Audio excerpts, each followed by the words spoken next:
हमारी आज की कहानी का शीर्षक है सास को लगी बीमारी। शादी के ठीक बाद नेहा की सास की तबीयत बहुत खराब हो गई। बताइए क्या हुआ है आपको? बेटे की शादी थी तो थकान हो गई। मौसम बदल रहा है तो जुकाम और बुखार हो गया।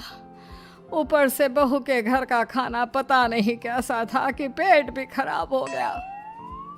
खाना तो बहुत बढ़िया था डॉक्टर साहब, सारे रिश्तेदार तारीफ कर रहे थे।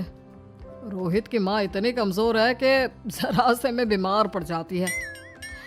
डॉक्टर साहब आप सारी जांच करके देखिए, मुझे ऐसी क्या बीमारी है कि मेरी तबीयत ठीक ही नहीं रहती।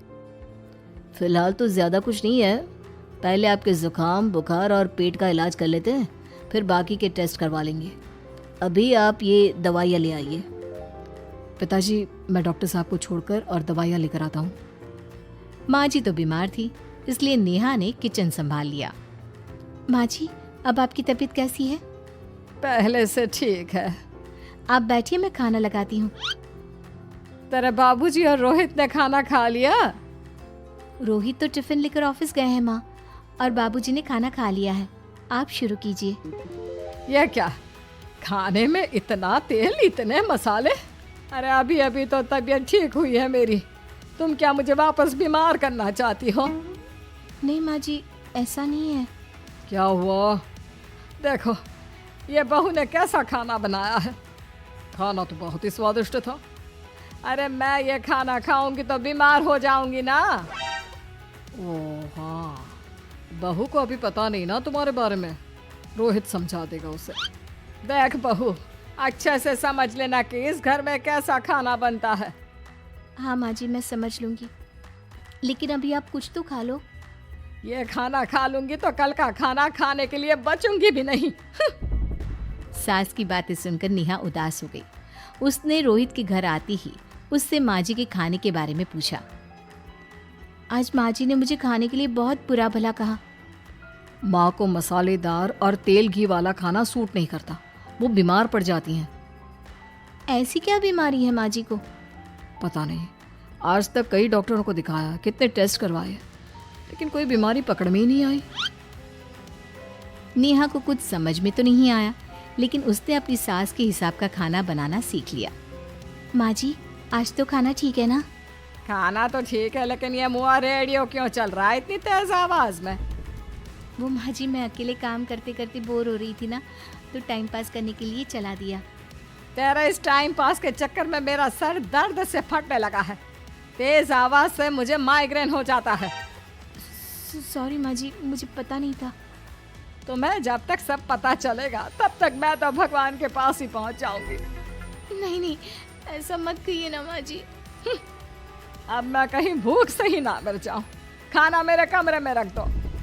बेचारी नेहा, उस दिन उसे बहुत दुख हुआ। नेहा तुम रो क्यों रही हो? आज माँ जी ने मुझे बहुत बुरा भला कहा, मैं तो सिर्फ रेडियो सुन रही थी। ओहो, तुम माँ की बातों का बुरा मत मानो, उन्हें तेज आवाज से सर दर्द होने लगता है, दर्द की वजह से बोल दिया होगा कुछ। लेकिन मुझे तो ये सब पता ही नहीं था ना। इसीलिए बाबूजी ने मुझे पहले ही फोन करके सब कुछ बता दिया, और मैं तुम्हारे लिए ये हेडफोन लाया हूँ। अब तुम अपने गाने भी सुन सकती हो और माँ को परेशानी भी नहीं होगी। ये सिर्फ एक बात का हाल है, लेकिन माँ को तो हर चीज से परेशानी है। अब क्या कर सकते हैं, माँ बीमार ही इतनी रहती है।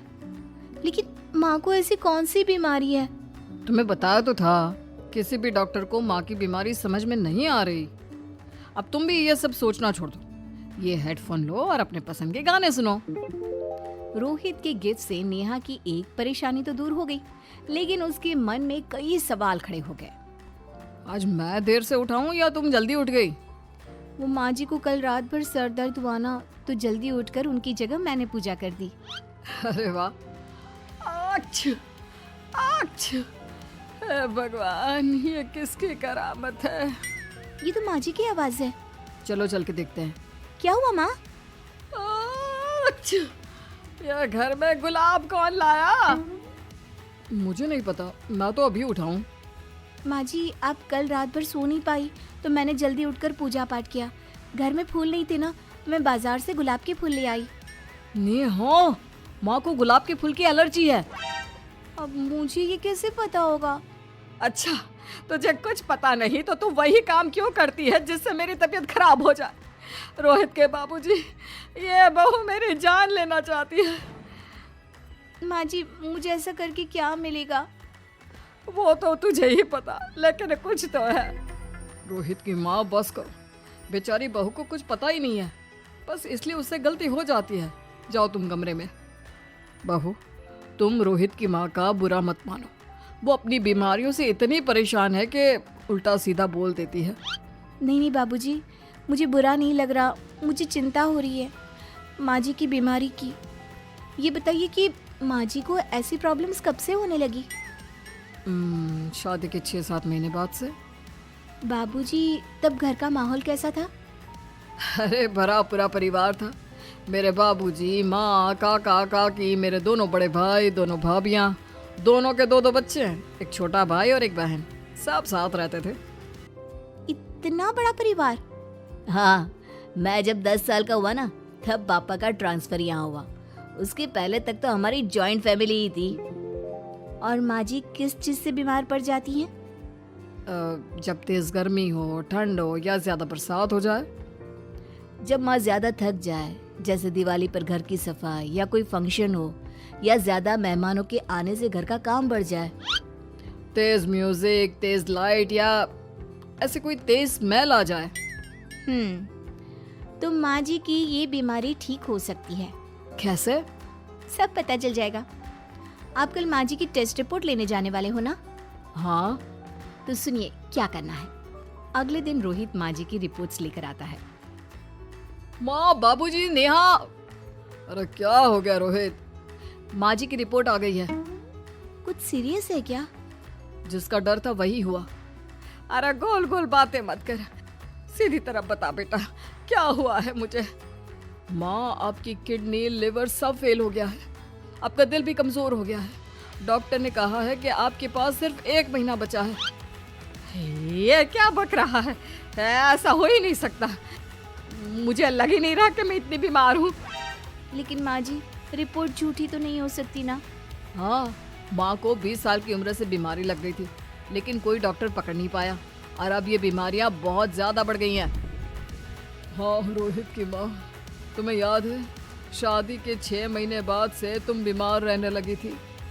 अरे लेकिन वो अलग था, मुझे ऐसी कोई बीमारी नहीं हो सकती। ये तुम कैसे कह सकती हो माँ? हाँ, तुम उस वक्त बीमार पड़ी थी ना, और अब डॉक्टर भी यही कह रहे हैं, तो सच ही तो होगा। और आप तभी से बीमारी तो रहती आई हैं। अरे लेकिन तब मैं बीमार थी ही नहीं। क्या मतलब? अरे तब मैं बीमारी का नाटक करती थी, मुझे कुछ नहीं हुआ था। ये क्या बोल रही हो? हाँ, घर में इतने सारे लोग थे और सबसे छोटी बहू मैं थी, तो सारा काम मुझे करना पड़ता, इसलिए काम से बचने के लिए मैं नाटक करने लगी। लेकिन आपको अभी भी वही बीमारियां होती है ना माँ? हाँ, अगर नाटक था तो ये प्रॉब्लम तुम्हें अभी क्यों होती है? इसका जवाब मैं देती हूँ। माँ जी कई महीनों तक नाटक करती रही, इसलिए इनके दिमाग ने धीरे धीरे इस झूठ को सच मान लिया और इनका दिमाग उन बीमारियों का एहसास कराने लगा। हैं? ऐसे भी होता है क्या? हाँ माँ जी, इसे प्लेसिबो इफेक्ट कहते हैं। जब आप बात बात पर बीमार पड़ने लगी तो मैंने अपने मामा से बात की, जो एक साइकोलॉजिस्ट है। उन्होंने बताया मुझे। तो ये रिपोर्ट्स? मैंने झूठी रिपोर्ट बनवाई थी नेहा के कहने पर, ताकि आप सच बताएं। यानी मुझे कुछ नहीं हुआ? नहीं माँ जी, और आपकी इस प्रॉब्लम का भी सोल्यूशन है। हम किसी अच्छे साइकोलॉजिस्ट को दिखाएंगे और आप जल्द ही ठीक हो जाएंगी। वाह बहू, मैंने तुझे इतना भला बुरा कहा और तूने मेरी जिंदगी भर की तकलीफें दूर कर दी। थैंक यू और सॉरी बहू। अरे मुझे भी तो सॉरी कहो, पूरी जिंदगी तुम्हारी सेवा की है, वो भी झूठ मूठ की बीमारी के लिए। हाँ हाँ, आप भी माफ कर दो मुझे, बस सॉरी। तो इस तरह नेहा ने अपनी सास की बीमारी पकड़ भी ली और ठीक भी कर दी। तो अगर आपको हमारी कहानी पसंद आई तो हमारे चैनल को सब्सक्राइब कीजिए, लाइक कीजिए और शेयर कीजिए। मिलते हैं अगली कहानी के साथ जल्द ही।